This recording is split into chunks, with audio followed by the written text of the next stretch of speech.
एकदा एका शाळेच्या मुख्याध्यापकांना विचारण्यात आले, सर, तुमच्या शाळेचे विद्यार्थी इतके यशस्वी कसे होतात? मुख्याध्यापक हसले आणि म्हणाले, यशाचे रहस्य मोठ्या इमारतीत नाही, महागड्या साधनांमध्ये नाही, तर 4 घटकांच्या छोट्या छोट्या सवयींमध्ये आहे. चला त्या सवयी जाणून घेऊया. पालकांनो, मुलांना फक्त शाळेत पाठवणे पुरेसे नाही. दररोज 10 मिनिटे त्यांच्याशी बोला. त्यांच्या मित्रांबद्दल जाणून घ्या. त्यांच्या प्रश्नांना वेळ द्या. मोबाईलपेक्षा पुस्तकांची ओळख करून द्या. गुण कमी आले तरी त्यांचा आत्मविश्वास कमी होऊ देऊ नका. लक्षात ठेवा, मुलांना परिपूर्ण पालक नको असतात, त्यांना समजून घेणारे पालक हवे असतात. शिक्षकांनो, तुम्ही फक्त विषय शिकवत नाही तर भविष्य घडवत आहात. प्रत्येक विद्यार्थ्याचे नाव आणि क्षमता ओळखा. कमकुवत विद्यार्थ्यांनाही संधी द्या. वर्गात प्रश्न विचारण्याचे स्वातंत्र्य द्या. विद्यार्थ्यांच्या छोट्या यशाचे कौतुक करा. स्वतःही सतत नवीन शिकत राहा, कारण एका चांगल्या शिक्षकाचा प्रभाव आयुष्यभर टिकतो. विद्यार्थी मित्रांनो, हे वर्ष तुमच्या आयुष्याला दिशा देणारे ठरू शकते.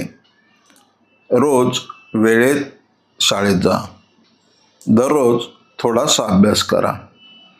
मोबाईलचा वापर मर्यादित ठेवा. वाचनाची सवय लावा. प्रश्न विचारायला अजिबात घाबरू नका. आपल्या आरोग्याची आणि शिस्तीची काळजी घ्या.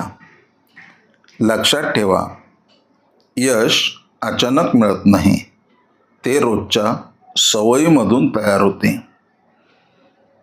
प्रशासकांनो, शाळेची गुणवत्ता तुमच्या निर्णयांवर अवलंबून असते. शाळेत सकारात्मक वातावरण तयार करा. शिक्षकांना आवश्यक सुविधा द्या. विद्यार्थी आणि पालकांचे म्हणणे ऐका.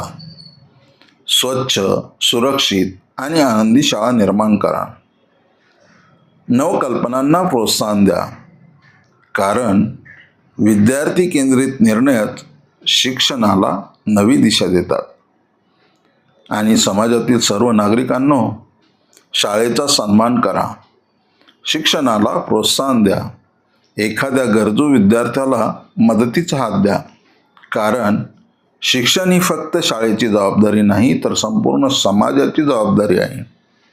मित्रांनो, नवीन शैक्षणिक वर्ष म्हणजे नवीन पुस्तके, नवीन संधी, नवीन स्वप्ने आणि नवीन यशाचा प्रवास. नवीन शैक्षणिक वर्षाच्या सर्वांना मनपूर्वक शुभेच्छा. आता कमेंट बॉक्समध्ये नक्की सांगा, तुम्ही कोण आहात? पालक, शिक्षक, विद्यार्थी की प्रशासक? आणि या वर्षाचा तुमचा संकल्प काय आहे? सर्वात प्रेरणादायी कमेंटला मी नक्की उत्तर देईल. धन्यवाद. जय शिक्षण, जय ज्ञान.